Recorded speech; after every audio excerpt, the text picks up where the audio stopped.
بسم اللہ الرحمن الرحیم۔ بات چل رہی تھی نیتوں کے اصلاح کی۔ اس عنوان کو آج کے لیے موقوف کر کر ایک اہم ترین مسئلہ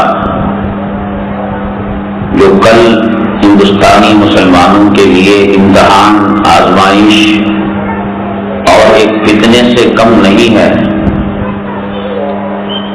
ویسے جو حضرات جمعہ میں پابندی سے آتے ہیں یہ اسی وقت عنوان آ چکا ہے، لیکن پھر دوبارہ جو سن چکے ہیں ان کے لیے آموختہ ہے اور جو سن رہے ہیں نئے ان کے لیے سبق ہے۔ کل 21 جون ہے۔ ہندوستان کے اندر جو نئی حکومت آئی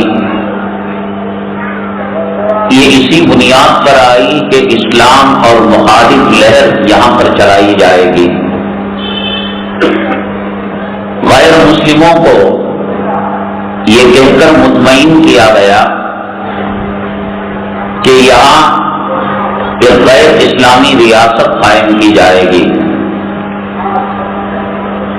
اس کے لیے مختلف ہزاروں قسم کی تدبیریں، طریقہ کار حکومت کے اور اسلام مخالف جو جماعتیں اور تحریکیں ہیں، پارٹیاں ہیں، فرقہ پرست تنظیمیں ہیں، وہ اپنا رہے ہیں مختلف ہتھ کنڈے۔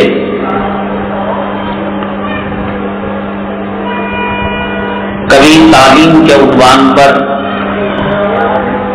اور کبھی گائے کے مسئلے کے عنوان پر، کبھی طلاق شدہ مسلمان مرد اگر 3 طلاق دے دے اپنی بیوی کو، عدت گزر جانے کے بعد مرد پر نام نفقہ نہیں ہے، خرچہ نہیں ہے۔ کبھی یہ مسئلہ چھیڑ کر کہ مطلقہ طلاق شدہ عورت کو مرد نام نفقہ دے، حتیٰ کہ تمل ناڈو کی ایک عدالت میں زانی مرد اور زانیہ عورت یعنی بغیر شادی کے اگر مرد و عورت کے سیکسول جنسی تعلقات قائم کر لیں، بچہ پیدا ہو، تو کہا گیا کہ ان کے وہی حقوق ہیں جو میاں بیوی کے ہیں، اور بچے کو ماں باپ کی وراثت جائیداد میں حق ملے گا۔ اور ہر طریقے سے حتیٰ کہ اسرائیل یہاں کے وزیر اعظم جانے کی بات کی، اور اسرائیل دنیا کا وہ ملک ہے تو اسلام مسلمان دشمنی کی بنیاد پر اس کی حکومت قائم ہے۔ کچھ مہینے پہلے یونائٹڈ نیشن اقوام متحدہ کا اجلاس ہوا۔ دنیا کے ممالک کے 177 نمائندے اس میں شریک ہوئے۔ ہمارے ہندوستان کے فرقہ پرستوں کے نمائندہ وہاں تشریف فرما تھے، اور اس کے اندر اسلامی ممالک بھی تھے، اسلامی کیا مسلم کنٹریز تھے۔ ہندوستان کے اس فرقہ پرستی کی نمائندگی کرنے والے انہوں نے یوگا کی بات کہی کہ مسلمان ایکسرسائز سے بھاگتا کیوں ہے؟ اگر ایکسرسائز کر لے، سورج کی کرنوں میں اللہ تبارک تعالیٰ نے وٹامن ڈی دے رکھی ہے۔ اگر کوئی آدمی ہمیشہ اندھیرے میں رہے اور کبھی سورج کی روشنی کا سامنا نہ کرے، حرارت کا سامنا نہ کرے، تو اس کی ہڈیاں کمزور ہو جاتی ہیں اور اس کی اسکن میں نکھار پیدا نہیں ہوتا۔ وٹامن ڈی کے نہ ہونے سے جو نقصانات ہوتے ہیں، سورج کی روشنی نہ پانے سے وہ نقصانات ہوتے ہیں۔ باطل جب کوئی ایجنڈا پیش کرتا ہے تو گھما پھرا کر پیش کرتا ہے۔ یونائٹڈ نیشن اقوام متحدہ میں اس ایجنڈے کو اتنا گھما پھرا کر پیش کیا گیا کہ مسلمان ترقی سے پیچھے ہو رہا ہے، زمانے کے کاندھے سے کاندھا ملا کر نہیں چل رہا ہے، مسلمانوں کے اندر اموات غیر فطری مرنا ڈیتھ زیادہ ہو رہی ہے، ایکسرسائز نہیں کرتے، عورتوں کو باہر نہیں لاتے۔ اگر گھر کے صحن کے اندر عورت یوگا کرے، ایکسرسائز کرے تو سورج کی کرنیں اس کے اوپر پڑیں گی۔ ہم یہ نہیں کہتے کہ بے پردہ بازاروں کے اندر گھمائیں، شاپنگ کمپلیکس کے اندر، گھر کے صحن کے اندر ایسے توڑ مڑوڑ کر یونائٹڈ نیشن اقوام متحدہ میں یہ قرارداد پاس کر لی گئی کہ 21 جون 21 جون کو عالمی سطح پر یوم یوگا منایا جائے گا۔ اور بدقسمتی کی بات یہ ہے کہ اکثر بیشتر مسلم کنٹریز انہوں نے اس کی تائید کی کہ ہاں مسلمان کو آگے بڑھنا چاہیے، مسلمان کو ایکسرسائز کرنا چاہیے، مسلم عورت اپنی طبیعت کا خیال کرنا چاہیے، دھوپ کی شعائیں گھر کی چار دیواری میں صحن میں وہ لینا چاہیے۔ لیکن اہل باطل کا ایجنڈا کیا تھا، فرقہ پرستوں کے ارادے کیا، مسلم کنٹریز نے اس پر سوچ وچار نہیں کیا۔ نتیجہ یہ ہوا کہ اقوام متحدہ نے یہ قرارداد پاس کر لی کہ پورے ورلڈ عالمی سطح پر کل یوم یوگا منایا جائے گا، ایکسرسائز کا دن بنایا جائے گا۔ مسلمان کو ایکسرسائز کرنے سے کوئی قباحت نہیں ہے، کوئی برائی نہیں ہے۔ حدیث پاک میں نبی کریم جناب محمد رسول اللہ صلی اللہ علیہ وسلم نے فرمایا المؤمن القوی خیر من المؤمن الضعیف، پاورفل طاقتور مسلمان کمزور مسلمان سے بہتر ہے۔ اور نبی کریم صلی اللہ علیہ وسلم شرعی حدود کے اندر رہ کر کھیل کود سے آپ نے منع بھی نہیں فرمایا۔ کیا منع فرماتے؟ گھوڑے پر آپ نے بیٹھا ہے، رننگ ریس آپ نے کی ہے، وہ بھی کس کے ساتھ؟ اپنی زوجہ مطہرہ اپنی جان عائشہ صدیقہ رضی اللہ تعالیٰ عنہا کے ساتھ۔ فرماتے ہیں پہلی مرتبہ حضرت عائشہ صدیقہ رضی اللہ تعالیٰ عنہا دوڑ میں جیت گئی، اور دوسری مرتبہ جب مدینہ طیبہ گئی، کھجور کھا کر مکھن کھا کر جسم ذرا لہیم شہیم ہو گیا، فرماتی ہیں کہ میں پیچھے رہ گئی، آقا دو عالم صلی اللہ علیہ وسلم آگے بڑھ گئے۔ اب ذرا اداس ہو گئی کہ میں ہار گئی، فطری طور پر نیچرل چہرے پر شرمندگی کے آثار اللہ کے حبیب پاک صلی اللہ علیہ وسلم نے دلاسا دیا، تلکا بتلکا، بھائی وہ ہار ہوئی یہ ہار ہوئی، دونوں برابر ہو گیا، وہ جیت اور یہ جیت دونوں برابر ہو گئی۔ اب تو کوئی ہارا جیتا نہیں۔ بہرحال نبی کریم صلی اللہ علیہ وسلم نے کھیل کود سے منع نہیں کیا۔ آپ نے سنا ہوگا کہ عید کے موقع پر مسجد نبوی صلی اللہ علیہ وسلم کے صحن کے اندر حبشی وہ اپنا نیزہ بازی اپنی کشتی کا مظاہرہ کر رہے تھے، پردے کے احکامات ابھی نہیں آئے تھے۔ رسول اللہ صلی اللہ علیہ وسلم نے حضرت عائشہ صدیقہ رضی اللہ تعالیٰ عنہا کو اوپر اٹھا کر کھڑکی سے وہ حبشیوں کا کھیل دکھایا، مظاہرہ دکھایا۔ اگر کھیل کود ناجائز ہوتا تو آپ گھوڑ سواری نہ کرتے، ناجائز ہوتا حضرت امی جان عائشہ صدیقہ رضی اللہ تعالیٰ عنہ کے ساتھ دوڑ نہ لگاتے اور حبشیوں کا کھیل نہ دکھاتے۔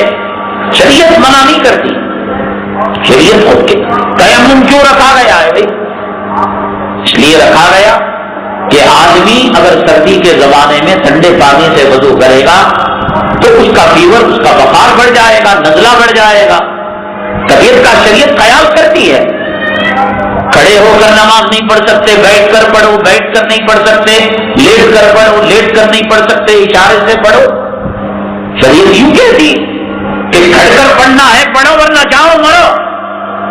لیکن یہ کہنا انسان کی طبیعت کا خیال رکھا گیا ہے، کرفیو لگ گیا، دشمن کا خوف ہے، قرض لیا اور دینے والے کو پتا یہ سب کچھ کرے گا، جماعت کی نماز نہیں چھوڑے گا، بیٹھ گیا گلی کے اندر، آئے گا دامن پکڑوں گا.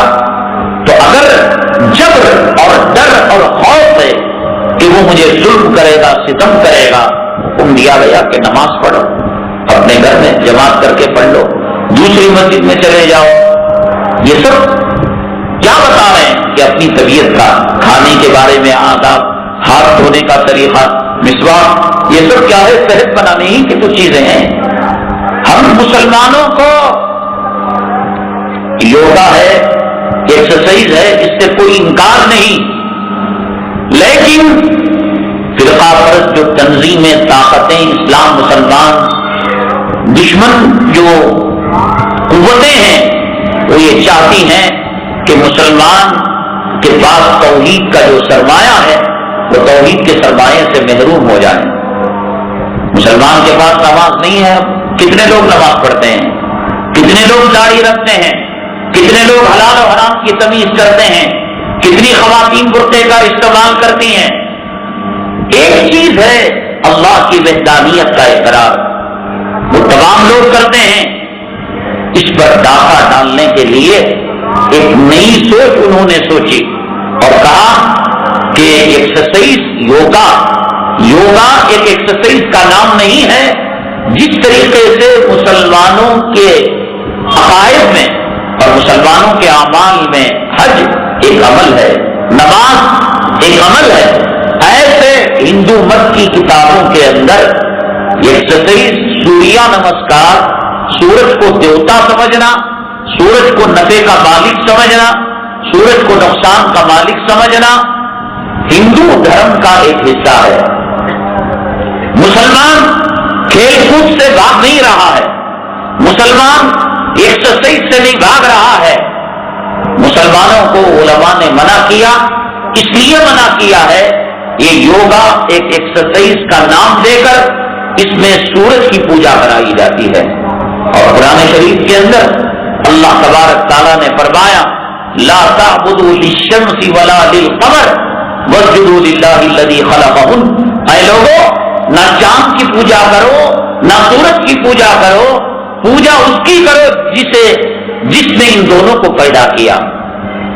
اور اللہ کے حبیب پاک جناب محمد رسول اللہ صلی اللہ علیہ وسلم نے فرمایا ان الشمس والقمر آیتان من آیات اللہ. سورج نہ دیوی ہے نہ دیوتا ہے، نہ چاند نہ دیوی ہے دیوتا ہے، یہ اللہ کی نشانیوں میں سے اور قدرت کے علامتوں میں سے ایک علامت ہے.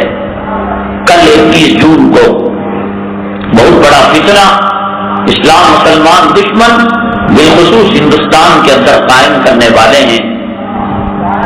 ٹی وی کے اندر، واٹس ایپ کے اندر، میڈیا کے اندر کچھ نام نہاد داڑھی والوں کو، اور ممکن ہے کہ کسی ہندو کو نقلی داڑھی لگا کر یوگا کراتے ہوئے دکھایا گیا ہے، اور وہ یوں کہتا ہے کہ ہم مسلمان ہیں، ہم محمد صلی اللہ علیہ وسلم کو ماننے والے ہیں، ہمیں یوگا کرنے پر کوئی اعتراض نہیں.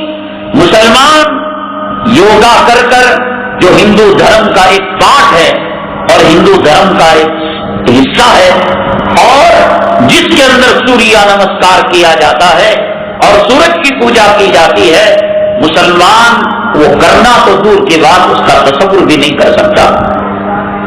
مسلمان توحید کی دولت سے مالا مال ہے، اور سب سے بڑی لعنت شرک ہے. قرآن شریف میں اللہ تعالیٰ نے فرمایا ان اللہ لا یغفر ان یشرک بہ ویغفر ما دون ذلک لمن یشاء. سب سے خطرناک قسم کا گناہ زنا سے بڑھ کر، چوری سے بڑھ کر، ڈکیتی سے بڑھ کر، قتل سے بڑھ کر، کسی کو جلانے سے بڑھ کر، آبادیوں کو تہس نہس اور بمباری کرنے سے بڑھ کر اللہ کے نزدیک سب سے خطرناک جو گناہ ہے وہ شرک ہے. اسی لیے اللہ نے فرمایا وَيَغْفِرُ مَا دُونَ ذَلِكَ لِمَن يَشَاءُ. اس کے علاوہ ہر گناہ اللہ معاف فرما سکتے ہیں، لیکن شرک کو اللہ تعالیٰ معاف نہیں فرماتے. کہ آپ سورج کی پوجا کریں، آپ کسی اور کو نفع نقصان کا مالک سمجھیں، آپ زمین کو وندے ماترم مسلمانوں نے کیوں نہیں قبول کیا؟ اس لیے کہ اس میں دھرتی کی پوجا، زمین کی پوجا کا ذکر ہے، اور مسلمان اللہ کے علاوہ کسی کی پوجا نہیں کر سکتا، کٹ سکتا ہے، مر سکتا ہے، نسلیں اس کی ختم ہو سکتی ہیں، لیکن مسلمان کی پیشانی کسی اور کے آگے جھک نہیں سکتی۔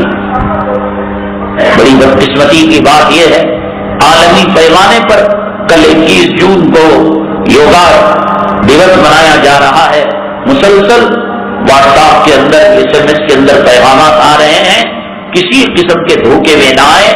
وہ یا تو یہودی نسل کا کوئی منافق ہوگا جو داڑھی رکھ کر ٹوپی پہن کر مسلمانوں کو دھوکہ دینے کے لیے اس کے ضمیر کو خریدا گیا ہوگا، کسی بھی مکتبہ فکر اور کسی بھی مسلک اور کسی بھی جماعت، تحریک، تنظیم، کسی نے بھی اس کی اجازت نہیں دی۔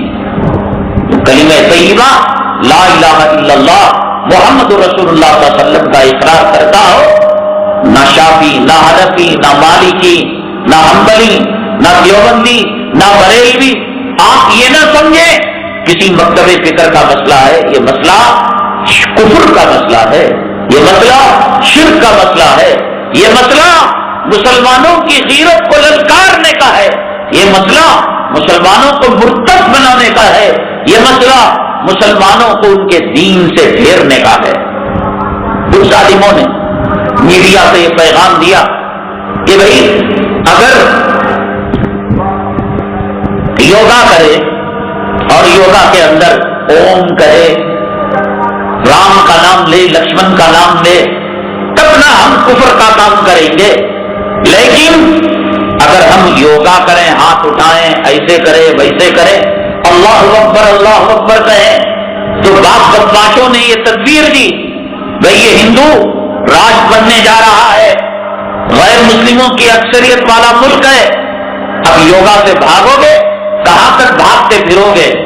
یوگا کرو، گدھا ہو لیکن شیروانی پہنا دو اس کو، شیر کی کھال پہنا دو اس کو، کرو یوگا، نعرہ تکبیر اللہ اکبر بلند کرو، نعرہ رسالت یا رسول اللہ بلند کرو، یہ ہو ہی نہیں سکتا۔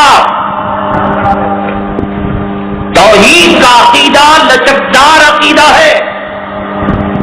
آپ گنیش کی مورتی کے سامنے، رام کی مورتی کے سامنے، سورج کے سامنے، چاند کے سامنے اپنے ماتھے کو ٹکائیں، اپنے ہاتھوں کو جوڑیں، پرنام کریں اور یوں کہیں میں اوم گنیش جی نہیں کہا، اوم رام نہیں کہا، اللہ اکبر کہہ کر میں نے گنیش کے سامنے ہاتھ جوڑے۔ بتائیے کیا شریعت اس بات کی اجازت دیتی ہے؟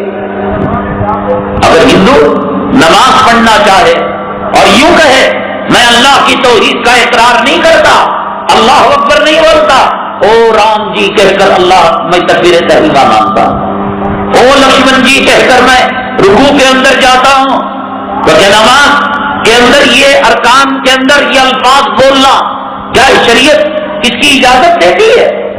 شریعت کے اندر توحید، عقیدہ توحید اتنا خطرناک مسئلہ ہے، اتنا خطرناک مسئلہ ہے، کائنات کے اندر سب سے افضل ترین ہستی، بات حضرت عیسیٰ علیہ السلام کی نہیں، بات حضرت موسیٰ علیہ السلام کی نہیں، حضرت یونس علیہ السلام کی نہیں، حضرت صالح علیہ السلام کی نہیں، اور حضرت آدم، حضرت عیسیٰ۔ قرآن نے کہا اگر یہ لوگ شرک کریں، نام لے کر کہا، تو ہم ان کے اعمال پیغمبروں کے بارے میں کہا، چلو پچھلے پیغمبر تھے اور قرآن نے یہ بات کہہ دی، لیکن کلام پاک کے اندر امام الانبیاء، خاتم الانبیاء، سید الاولین، سید الآخرین، وہ نام، وہ ذات گرامی اللہ کے نام کے ساتھ جس کا نام جڑا ہوا ہے، عرش پر اللہ کے نام کے ساتھ جس کا نام لکھا ہوا ہے محمد صلی اللہ علیہ وسلم کا، پوچھو قرآن کہتا ہے یا محمد صلی اللہ علیہ وسلم، یہ کتاب ہے، آگے آیت ہے لئن اشرکت لیحبطن عملک ولتکونن من الخاسرین۔ کلیجہ منہ کو آتا ہے اس کا ترجمہ کرتے ہوئے، دل کامتا ہے کہ کس ہستی کے تعلق سے اللہ اپنے ازلی اور ابدی کلام کے اندر محمد صلی اللہ علیہ وسلم پر کلام پاک نازل ہوا، قرآن آقا دو عالم صلی اللہ علیہ وسلم پر نازل ہوا، آپ کو خطاب کیا جا رہا ہے، اے محمد صلی اللہ علیہ وسلم، لئن اشرکت والعیاذ باللہ ثم والعیاذ باللہ، یہ فرضی طور پر کہا گیا، جیسے کہ قرآن میں کہا گیا لو کان فیہما آلہۃ الا اللہ لفسدتا، اللہ کے علاوہ کوئی اور اللہ ہوتا، فرضی طور پر بات کہی گئی، فرضی طور پر بات کہی جا رہی ہے کہ مرد بچہ پیدا کر سکتا ہے، فرضی طور پر بات کہی جا رہی ہے کہ مرد اپنے بچے کو دودھ پلا سکتا ہے، یہ ممکن ہے۔ نبی کریم جناب محمد رسول اللہ صلی اللہ علیہ وسلم توحید کے خلاف، عقیدہ توحید کے خلاف خواب و خیال کے اندر بھی، اپنے آنکھوں کے پلک جھپکنے میں بھی آپ تصور نہیں کر سکتے، لیکن قیامت تک آنے والی نسل انسانی کو اور قیامت تک آنے والی امت محمدیہ صلی اللہ علیہ وسلم کو، جن کے سامنے سوریہ نمسکار کا مسئلہ پیش آئے گا، جن کے سامنے یہ بات کہی گئی کہ مسلمان فجر کی نماز تو پڑھے لیکن جاتے جاتے گنیش کی پوجا کر جائے، مسلمان تہجد کی نماز پڑھے، اشراق کی نماز پڑھے، لیکن جب وہ اپنے اسکولوں کے اندر، سرکاری اسکولوں کے اندر جائے گا، وہ ان کی جو دیوی، ایجوکیشن دیوی ہے، تعلیم کی دیوی سرسوتی دیوی، ان کی وہ پوجا کرے گا۔ ایسے حالات قیامت تک کے لیے آئیں گے، ان کو بتانے کے لیے اللہ تعالیٰ نے کہا یا محمد صلی اللہ علیہ وسلم لئن اشرکت، آپ جیسی ذات گرامی 100 مرتبہ سوچو، آپ کا مقام، آپ کا مرتبہ، آپ کی فضیلت، آپ کے بارے میں کوئی گستاخی کرے گا، اس کا انجام کیا؟ پھر کہا جا رہا ہے لئن اشرکت، اگر آپ شرک کریں گے لیحبطن عملک، عقیدہ توحید اے محمد صلی اللہ علیہ وسلم اتنا لچکدار ہے کہ آپ کی نبوت رسالت تو دور کی بات، آپ کے عمل کو بھی باطل کر دیا جائے گا۔ یہ قرآن کی آیت ہے، کسی انسان کو آقا کے بارے میں یہ کہنے کا حق نہیں، یہ قرآن کی آیت، یہ اللہ تعالیٰ کا لاڑ، یہ اللہ تعالیٰ کا پیار، یہ اللہ تعالیٰ کا امت کو ڈرانا ہے۔ لئن اشرکت لیحبطن عملک ولتکونن من الخاسرین، اور آپ گھاٹا پانے والے میں سے ہو جائے۔ میں نے کہا یہ فرضی مسئلہ ہے، جیسے قرآن نے کہا اللہ کے علاوہ کوئی اور الہ ہوتا، اللہ نے ایک فرضی مسئلہ بیان کیا، ایسے ہم لوگوں کو متنبہ کرنے کے لیے رسول اللہ صلی اللہ علیہ وسلم کو خطاب کر کے کہا گیا، کوئی سوال ہی پیدا نہیں ہوتا۔ اسی لیے صحابہ کرام نے عرض کیا اے اللہ کے حبیب پاک صلی اللہ علیہ وسلم، کوئی یہ کہے کہ صاحب ہم دل سے اور عقیدے کے اعتبار سے سوریہ نمسکار نہیں کرتے، یہ ملک غیروں کا ہے، فرقہ پرستوں کا ہے، کب تک ان سے لڑتے رہیں گے، کب تک ان سے بھڑتے رہیں گے، ایسے کر لیں گے، لیکن دل کے اندر ارادہ یہ ہوگا کہ سورج کے پیدا کرنے والے کے سامنے ہاتھ جوڑ رہے ہیں۔ شریعت بالکل اس کی اجازت نہیں دیتی۔ صحابہ کرام نے عرض کیا اے اللہ کے حبیب پاک صلی اللہ علیہ وسلم، قیصر و کسریٰ تو آپ کے جوتوں کے ذروں تک نہیں پہنچ سکتے ہو، آپ کا مقام، آپ کا مرتبہ کیا، قیصر و کسریٰ کیا، لیکن جب ان کے درباری آتے ہیں تو ان کو جھک جھک کر سجدے کرتے ہیں۔ آپ اجازت دیجیے۔ اللہ کے حبیب پاک جناب محمد رسول اللہ صلی اللہ علیہ وسلم نے فرمایا اللہ کے علاوہ کائنات کے اندر کسی کا سجدہ کسی کے لیے حرام ہے، اور اگر اللہ کے بعد کسی کا سجدہ کسی کے لیے ہوتا تو میں بیوی کو حکم دیتا وہ اپنے خاوند کے لیے کرے۔ تو پھر صحابہ کرام نے عرض کیا کہ ہم جھکے، سجدہ تو نہیں کریں گے، سر جھکا کر ایسے جیسے آپ نے لکھنؤ میں، حیدرآباد میں دیکھا ہوگا کہ جھک کر سلام کرتے ہیں، ذرا سر جھکا دیا۔ فرمایا یہ پیشانی اللہ کی امانت ہے، محمد صلی اللہ علیہ وسلم کے دربار میں بھی جھکنے کے لائق نہیں۔ میں نے بتایا تھا دنیا کا ہر جانور منہ نیچے کر کر کھانا کھاتا ہے، سانپ ہے، بچھو ہے، گائے ہے، بیل ہے، کتا ہے، کبوتر ہے، طوطا ہے، انسان ہی ایک ایسی مخلوق ہے اللہ تعالیٰ کی مخلوقات میں کہ کھانا اٹھا کر منہ تک لے جاتا ہے. تمام جانور اللہ کی تمام مخلوق کھانے تک منہ لے جاتے ہیں. مچھلیاں ہیں، شیر ہے، سب کھانے تک منہ لے جاتے ہیں، شکار کرتے ہیں. لیکن یہ برتن ہے، اٹھا کر کھانا منہ تک لے جا رہا ہے. علماء نے، محدثین کرام نے لکھا ہے اللہ نے اس لیے انسانوں کی یہ خصوصیت رکھی کہ کھانے تک اس کا منہ نہ جائے. اگر کھانا سامنے رکھا ہوا ہے، ہوٹل کی ٹیبل ہے، شکرانے کی ٹیبل ہے، ولیمے کی ٹیبل ہے، دونوں طرف لوگ بیٹھے ہوئے ہیں، یہ جھک کر کھائے تو سر ایسا نہ ہو کہ دوسری طرف جھک جائے. اس سر کی، اس پیشانی کی حفاظت کرنے کے لیے کہ جھک سکتی ہے، اللہ کے دربار میں جھک سکتی ہے. جنازے کے نماز کے آداب وہی ہیں جو فجر کی نماز کے آداب ہیں. پھر لہو ہونا، پاکی ہونا، طہارت ہونا، نماز کے اندر چلنا نہیں، نماز کے اندر پھرنا نہیں، نماز کے اندر بات کرنا نہیں، یہ سب ہے نا آداب. یہ ساری چیزیں نماز کی ہیں. تو رکوع کیوں نہیں رکھا گیا؟ رکوع بھی رکھ دیتا اللہ تعالیٰ، سجدہ بھی رکھ دیتا. لیکن مردہ سامنے ہے. عقید توحید اتنا لچکدار ہے کہ وہ شرک سے بھی منع کرتا ہے اور شرک کی فوٹو اور زرف سے بھی منع کرتا ہے. اگر جنازے کے اندر رکوع ہوتا، سجدہ ہوتا تو لوگ یہ کہتے پیر مرا ہے، شیخ مرا ہے، باپ مرا ہے، اس لیے وہ اپنے باپ کا سجدہ کر رہا ہے. عقید توحید کے اندر اتنا لچک ہے. مدینہ طیبہ کا نام یثرب تھا. رسول اللہ صلی اللہ علیہ وسلم کی ہجرت سے پہلے بھی مدینہ طیبہ میں مسلمان تھے جن کو انصار کہا جاتا تھا. نماز پڑھتے تھے نہیں پڑھتے تھے؟ پڑھتے تھے. تو انہوں نے اپنی نمازوں کا نام الگ رکھا تھا. جو فجر، ظہر، عصر، مغرب جو رکھا تھا ان کو معلوم ہے. عشاء کا نام اتما رکھا تھا، عین تے میم ہا، اتما رکھا تھا.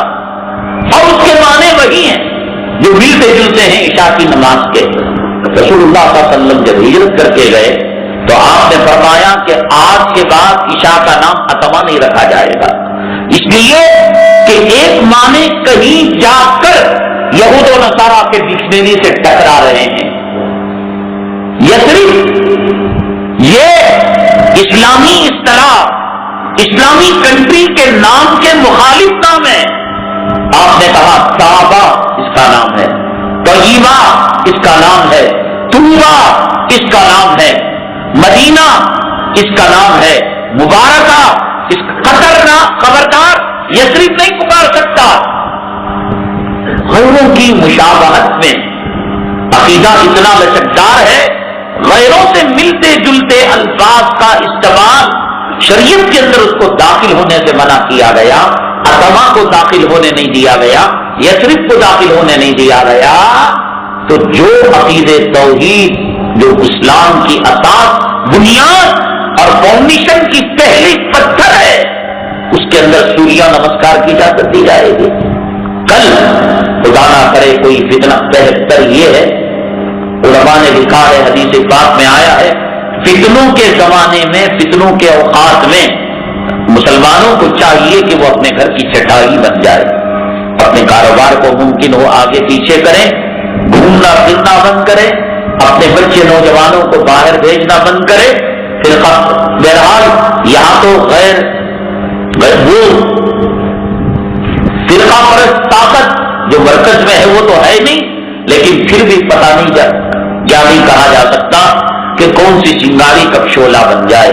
محتاط رویہ اپنائیں، محتاط طریقہ اپنائیں. ممکن ہے ظلم کریں، تشدد کریں، جبر کریں کہ ہندوستان کے تم جو ہے نا باشندے ہو کر، سٹیزن ہو کر، اور تم ہندوستان کا طریقہ کار نہیں اپناتے، یہ غلط بات ہے.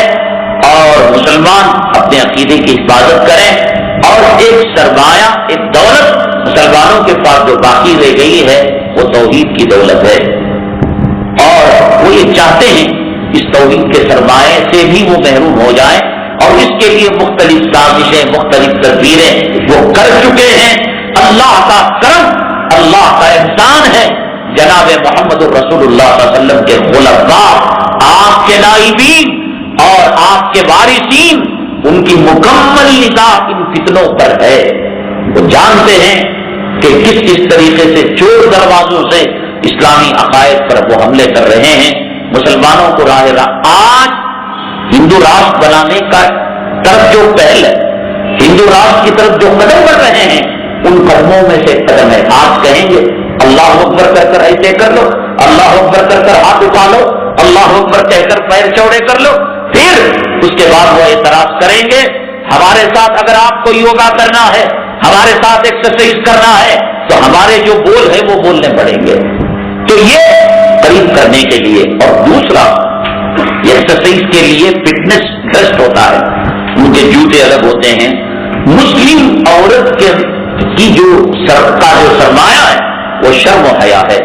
اسلام کے اندر مسلمان عورت کے پردے کا آپ ہزاروں مرتبہ سن چکے ہیں، اور اس کے لیے ہم جو لفظ استعمال کرتے ہیں رنڈی رنڈی، اس لیے کہ دلوں کے اندر کراہت پیدا ہو۔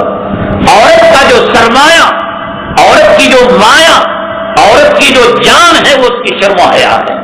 اب یوگا کے نام پر لائیں گے، کہیں گے تو بلوز پہن کر، ساکس پہن کر، چہرے پر نقاب ڈال کر اور برقع پہن کر یوگا کرے گی۔ اب تجھے یوگا کرنا ہے تو یوگا کا ڈریس پہن لے۔ ہماری ماں اور بہنوں کو، امت کی فاطمہ نام کی بچی کو، زلیخا نام کی بچی کو، عائشہ خدیجہ نام کی ماں اور بہنوں کو، ان کے جسموں سے شرم کا لباس اور حیا کا کپڑا نوچنے کے لیے یہ حرامی درندوں کی سازش ہے۔ رمضان المبارک کا ماہ مقدس ہے، اپنی تہجد میں، اپنی انفرادی، اجتماعی، سحری اور افطاری کی وقت دعاؤں کے اندر خاص دعا کریں، اللہ پورے عالم میں امت کو اس فتنے سے محفوظ فرمائے۔ بالخصوص ہندوستان کے جو مسلمان ہیں بڑے کرب، اضطراب اور کشمکش کی زندگی گزار رہے ہیں، اللہ تبارک تعالیٰ بالخصوص ہندوستان کے مسلمانوں کو اس فتنے سے محفوظ فرمائے۔ کہتے ہیں کہ ٹوٹے ہوئے آئینے میں چہرہ دیکھنا کیسا ہے؟ ویسے کوئی شرعی اعتبار سے قباحت نہیں ہے۔ شیخ احمد صاحب کی طرف منسوخ کر کر ایک وصیت نامہ مساجد کے اندر تقسیم کیا جاتا ہے، یعنی اس کے اندر لکھا ہوا رہتا ہے کہ مدینہ طیبہ میں ایک شیخ صاحب سے انہوں نے خواب دیکھا، اور بامبے میں کسی نے مانا تو بلڈنگیں بن گئی، اور دلی میں کسی نے انکار کیا تو اس کا خاندان تباہ ہو گیا۔ یہ سب یہود و نصارہ کی سازش ہے۔ زیرکس کی جب شروع میں دکانیں آئی تھی تو اپنا زیرکس کا کاروبار بڑھانے کے لیے ان لوگوں نے بھی اس چیز کا بڑھاوا دیا۔ اب وہ لکھ تو نہیں سکتے، اب اس کے اندر 60 کاپی 100 کاپی کا مسئلہ لکھا ہوا رہتا ہے تو زیرکس کا کاروبار بڑھتا ہے۔ شریعت میں اس قسم کی کوئی بات نہیں ہے۔ منگنی میں لڑکا اور اہل خانہ لڑکی کو دیکھ سکتے ہیں یا نہیں دیکھ سکتے؟ پہلے اپنے گھر والوں کو بھیج کر مطمئن کر لے۔ لڑکا کسی لڑکی سے محبت کرتا ہے، شادی کرنا چاہتا ہے، تو اپنی ماں کو، اپنی بہن کو، اپنے خاندان کی عورتوں کو، خالہ کو، کہ جن کی بات ریجیکٹ نہیں کی جا سکتی، جن کا تجربہ فیل نہیں، 10 مرتبہ بھیجیں، مطمئن ہو، اوکے ہو ہر اعتبار سے، گھریلو اعتبار سے، نماز کے اعتبار سے، برقعے کے اعتبار سے، رنگ روپ کے اعتبار سے، خط کے اعتبار سے، بھائی بہنوں کے ہر اعتبار سے۔ جب صرف نکاح کی گدی پر بیٹھنا باقی ہو تب آخری مرحلے پر لڑکے کو لڑکی دیکھنے کی اجازت ہے۔ یہ نہیں کہ صاحب شریعت کے اندر منگیتر کو دیکھنے کی اجازت دی گئی اور اس بہانے سے تمام گھروں میں جان کر وہ لڑکیوں کو تانتا پھر رہا ہے، اور دوسرے دن وہ اپنے دوست و احباب کے ساتھ اس کا تبصرہ کر رہا ہے کہ کالا تل اس پر تھا، آنکھیں جو ہے اس کی بنگی تھی اور سیدھا اس کا وہ تھا۔ شریعت اس کی اجازت نہیں دیتی۔ جب 100 طریقے سے مطمئن ہو جائے، یعنی 10 جگہ لڑکیوں کو دیکھا گیا، ایک جگہ لڑکی پسند آئی، پھر ہر طریقے سے اس کو ناپ لیا گیا، اوکے ہو گیا، تو آخری مرحلے پر لڑکی لڑکے کو دیکھ سکتی ہے اور لڑکا لڑکے کو۔ دلہن سے اجازت کون لے؟ شادی کی محفل کے اندر یا اس سے پہلے دلہن سے اجازت لینا بہت ضروری ہے۔ ایجاب و قبول کا نام نکاح ہے، لیکن بڑی بدقسمتی کی بات یہ ہے کہ دفتر نکاح کے اندر جو وکیل اور گواہ دکھائے جاتے ہیں انہی کو بھیجا جاتا ہے۔ اس میں یہ ہوتا ہے کہ لڑکے کے بہنوئی کو یا لڑکی کے کسی دور کے رشتہ دار کو جو اس خاندان کے اندر عزت دار ہے اس کو وکیل یا گواہ بنا دیا جاتا ہے۔